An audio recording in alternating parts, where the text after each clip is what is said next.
What's up, VIPs? Derek here, back with another video, and this time it's a little different because I'm out and about.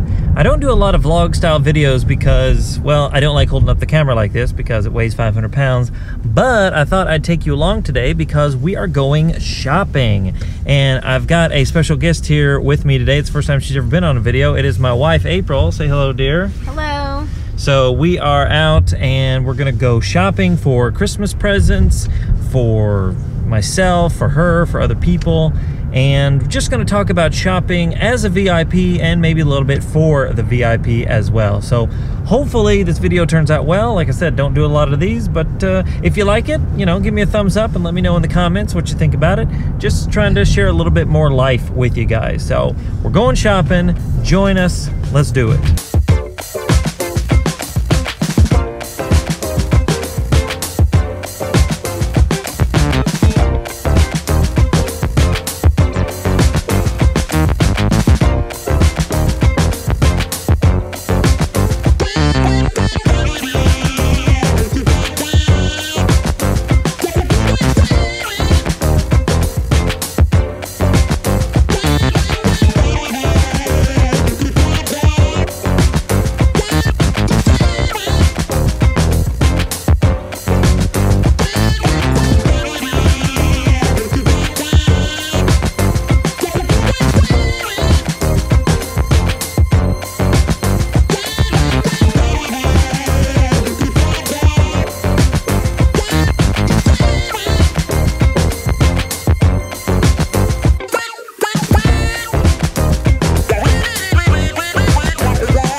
Okay guys, real quick.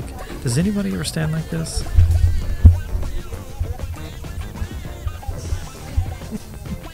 No, you do not.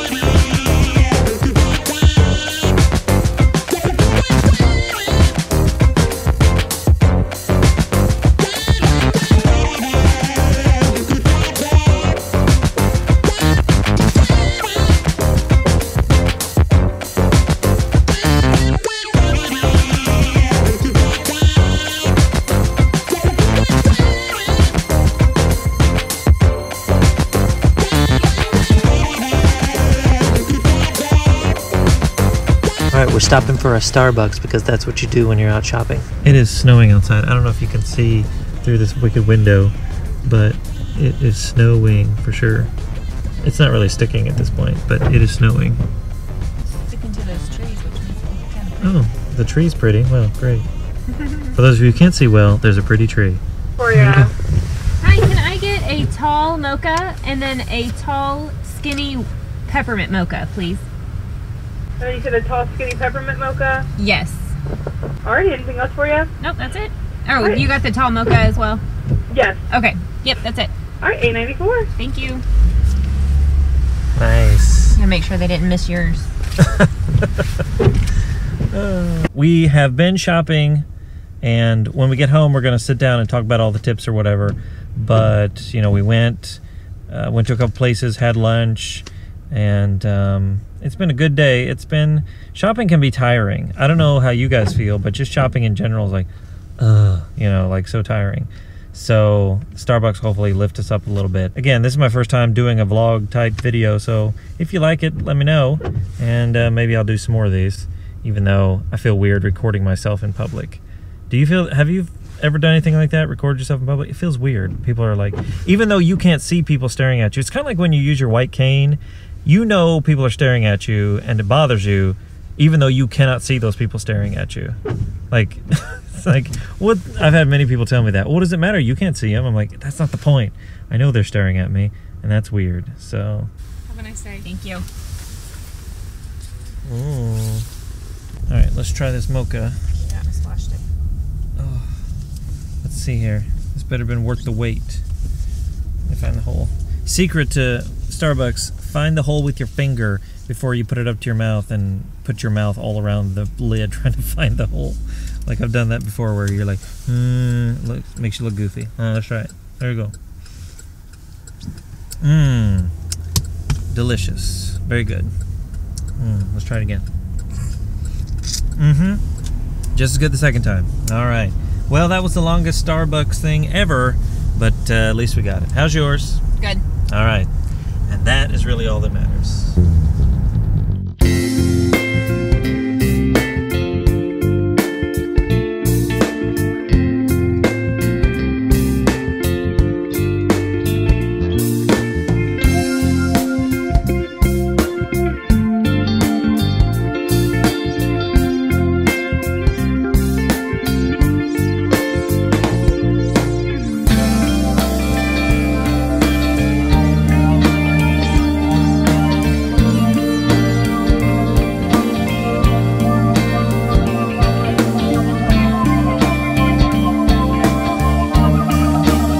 What's up, guys? All right, we are back, and for those of you who are sighted supporters or have a little bit of sight left, you'll notice we are wearing different clothing. That's because we got home, and the kids got home, and they had to unpack all the stuff and hide some of the presents. It's like, we're not doing this tonight. So it is technically the next day, but with the magic of editing, it all looks like the same. So anyway, today we wanted to talk just a little bit more about some of the things we discussed or learned or, witnessed when we were out shopping together. Because it's interesting when you're shopping not only as a VIP, but as a sighted supporter, and when you're shopping together. So we're just going to talk about some of those things. So first of all, when you go shopping as a VIP, I think it's important to go shopping with someone else, most importantly, someone that you trust. Because just going with like a personal shopper or whatever, they don't know you, they don't know what you want, and that sort of thing. So if you can go with a spouse, a family member, a friend, somebody that knows you and kind of knows what it is, that's really going to help. So that's fair, yes? Absolutely. When you're out with somebody that you trust, like a spouse or like a trusted friend, there's some things to remember. So I want to talk about a couple of those things from both sides, from both the VIP and a sighted supporter. So first of all, when you go out, it's important to prepare beforehand, because if you're out and about, you want to know what you want to get, you want to know where you want to go and everything else. And I think that's fair for just in general. Right. I mean, being organized and having a plan of action is important anytime you go shopping, whether you're on your own or you're with someone else. Yeah, absolutely. So you want to prepare. That means, talk amongst yourselves. Okay, hey, is there something specific that you're looking for? Because a lot of times window shopping just isn't going to do it when you're visually impaired. So you need to know kind of an idea. That doesn't mean you can't just go walk around some. I mean, you could certainly have a day, let's say you have a really good friend that you love just hanging out with for hours on end. You could definitely just go hang out at the mall and walk through all the shops and, whatever. But if you've got something that you really want to get, make sure that that is known ahead of time. So the places you need to go to get that thing, the departments that are going to be, that thing's going to be in, whatever the case is, talk about it. Make a list. Even if the list is really long, make a list and prepare ahead of time. So if you made your list, you got prepared, you talked to the person, ready to go, on the day when you're out and about, I think there's a two-sided coin to this, because one side, as a VIP, you need to understand that you've got somebody who's willing to give their time and help you as a visually impaired person. But on the flip side of that, you've got the person who is a sighted supporter, they need to have patience. So that's a two-sided kind of a two evils on one side, because it's like, yes, understand that it's like they're giving their time, but having to be patient. I mean, what are some things you think, like, is it annoying that happens that you have to be, and we're just being honest here. We're not trying to say that VIPs are annoying, but sometimes it can be that way. So what are some, maybe a situation or two that's like, I had to just take a deep breath and learn to be patient because this takes a little bit longer? Well, this particular trip, we were going through men's clothing, as you saw, or will see. And it's a lot of Derek, like, picking up many articles of clothing, different items, whatever they might be, and, you know, really checking them out and looking closely at them, feeling the fabric, you know, thinking more about like how it's going to feel versus what it looks like versus, you know, the price of it even, as well as some of the home items that we saw as well. And you saw him in the video, you know, kind of feeling them and picking them up and just, you know, figuring them out, which I'm sure many of you do, but it takes some patience on my side because I'm walking through the store thinking, nah, I don't like that. And I just keep walking. Whereas with him, it's, you know, waiting for him to check it out himself by tactile and visual as well. And it just takes more time.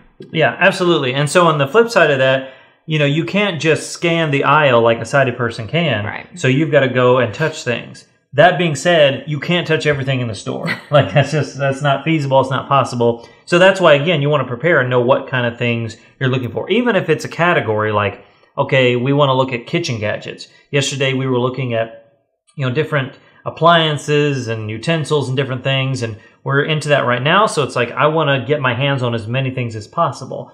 For example, there was one thing, it was an emulsion blender. Is that what it is? Emulsion blender? Yeah. And it's this stick blender, basically, and you put it in, you know, whatever. Well, I wanted to feel it. How heavy is it? Is it awkward to hold? You know, that sort of thing, because when a sighted person looks at something, they have a different perspective than a visually impaired person. I mean, that's obvious, but for lots of different reasons. So I think on both of those things, you have to remember, yes, there's some patience to be had when it comes to being a sighted supporter, but there is some understanding to be had as the VIP to be like, okay, I can't touch every piece of clothing. I can't touch every kitchen appliance. That's just not going to happen.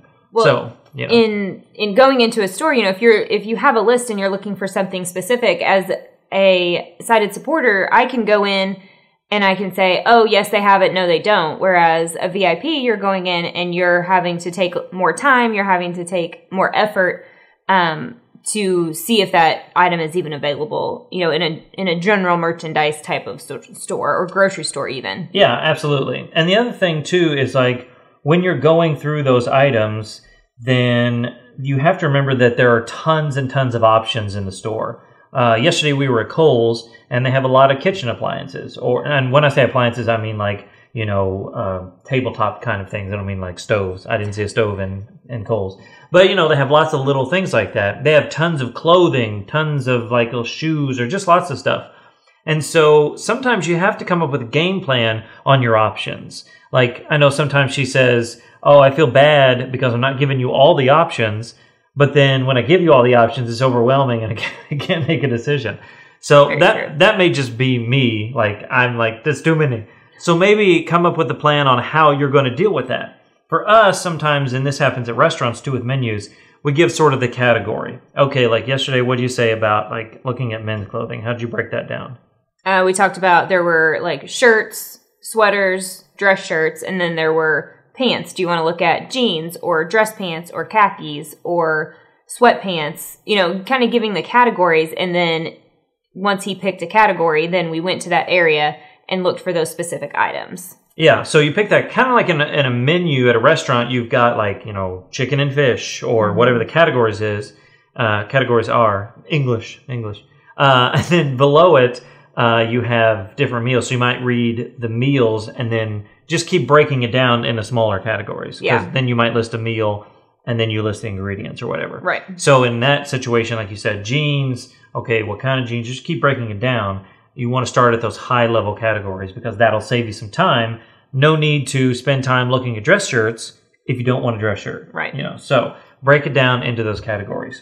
The other thing to remember when you're walking around a store is, and I do this, and I think it probably bugs the crap out of her, but like I'm on her, like, you know, like in case she walks 2 feet away, I'm like walking those 2 feet. Like, oh, she moved, I better move too, you know, because I don't want to lose her. Because if she walks too far away, I remember yesterday I was making the video, and there's a part of the video where I'm doing something. There's this mannequin standing real weird. Yeah. And so I recorded that, but she had already gotten, you know, quite a bit ahead of me, and I was like, oh crap, where's she at?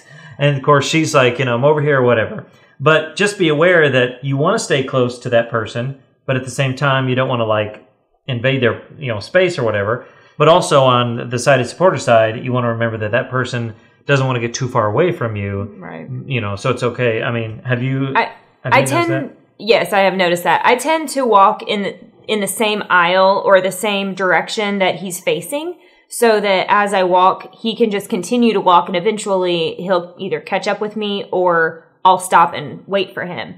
If I turn, then I, kind of watch behind me and wait for him to pass where I'm at, and then I'll say, "Hey, to your left or right," or whichever direction I happen to be at that moment. Yeah, and it's just becoming aware of your surroundings, and it's not like we've taught ourselves that. It's just something that happens. Right. Like, oh, this is what happens because he can't see or whatever the case is. Yeah. And I don't think it's something where you talk about that a whole lot. Like, okay, how am I going to find you or whatever? Like, that's a lot of people have cell phones. I've definitely called her before. And sometimes I know she's close and I'll call and listen for her ringtone. Like, she's right here. But it's also important to have that conversation. If this is someone you haven't been shopping with, much in the past, or someone you're going to a ball game with, or anything that you're out in public and you haven't done that with on a regular basis, and that person hasn't really learned how to best assist you, then it's important to have that conversation before you go, because you don't want them leaving you in the dust and you being lost and having to call them, or them, just not even thinking about it because it's not something that's really on their radar or in the forefront of their mind, that they're thinking about making sure that you keep up with them. Oh, yeah. And I've definitely been in those situations where I've gone somewhere with a friend I don't go out with that much. And like maybe we go to a fast food joint, they order and then they go sit down. And there's no more fear or panic that I have than going, I don't know where they're at in this restaurant. And it's not because I'm fearful that, they aren't. It's because I'm fearful that they aren't thinking about it. So it's like they don't realize that I can't find them right now. They will once I bring it up, but that's why I try to bring it up before I get in those situations. Exactly. So, think about that in those moments. Which is why we said that it's important to go with someone that you trust. Absolutely. And two, when you're shopping or out, like, I usually go with a friend to shop for her, every year. And it's because, one, I don't want her to know everything she's going to get. But I just like to have that time where it's, I'm out, and though I'm not by myself, I'm doing something on my own. A little bit of independence is good. So I think that's fair. If you're with somebody that you trust, if they know you, if they understand you, then that really goes a long way to the experience, whatever you're doing. Now, another good thing to do if you're out and about as a VIP is if you find something that you like and maybe they don't have the right color or the right size, or maybe you want some more details on it, or you're like, I like this, but I don't want to make the commitment just yet. Or if you just want to know more details about that item, you can take a picture with your smartphone. Snap a picture. Make sure you get a picture of the barcode, the UPC number, all that stuff. Then when you go home, you can go back, you can zoom in, you can see some more details on it. Plus, you can look it up online and say, oh, yeah, this is definitely what I want, or here's the size or whatever, because you recently bought something that you had to get online. Yeah, so we went looking for a coat for myself, and they didn't have the size that I wanted, so I took a picture of the barcode, and so I went to the store's website, and I typed in, I think I had to type in the description that was on the tag, like the UPC didn't work, but I typed it in, and it took me straight to the coat that I was looking for, and I was able to order it, super fast online. I was able to see some reviews and just more detail about it as well. So, and for VIPs, then you can use your accessibility options to kind of zoom in to get a better look at it. You can feel it in the store, but to get the big picture of what it looks like, sometimes it's easier when it's, on your smartphone or on your computer screen or something like that. Yeah, absolutely. And you can use apps like, if you have an iPhone, you can use Seeing AI, and that will scan the barcode and give you more information about it, depending on if it's in their system or not. And there's always ways to get more details about something, whether it's touch, whether it's doing it online. And sometimes the online stuff is good for sighted people, but even better, if you will, for visually impaired people as well. And finally, guys, going out and going shopping or things like that can be tedious, but we had a really good time going out together. Yes, there was some like, oh, I wish they had this, or should I buy this, or whatever, just like with anything. But we had just a good time together. So sometimes you might think, well, I'm blind, I can't go out by myself, I can't drive to the store on my own, I can't be independent anymore, and you get kind of doom and gloom on that. But the reality is, when you're out with somebody that you trust, somebody that you know, somebody that you love and loves you, That's a really fun experience. It doesn't matter whether you're blind or not. It's just a really good time to be out with those that you know, love, and trust. So make sure that you put that into perspective. It's not about not being able to be independent. It's about being able to share time with the people that you love. And that's really what's most important. So my question for you today is this. What is one tip that you have when you're out and about shopping, either by yourself or with somebody that you know? Do you have a certain way that you do it? Do you prepare? Do you plan? How do you do it? I'd love to hear about it, and I'm sure others would as well. So let me know in the comments below. Well, this is the first video my wife has been a part of. Thank you so much for doing this, dear. I really appreciate it. My pleasure. And if you have enjoyed this video, if you like what you saw and you heard and all that other stuff, make sure you give it a big thumbs up, show your support, and share it out with somebody that you know. And if you're watching this on YouTube, make sure to hit that subscribe button and turn on notifications so that you don't miss another single video. Thanks so much for watching wherever you are, and until next time, remember that sight loss isn't the end, it's just the beginning. My name is Derek, this is April, and we'll see you in the next one.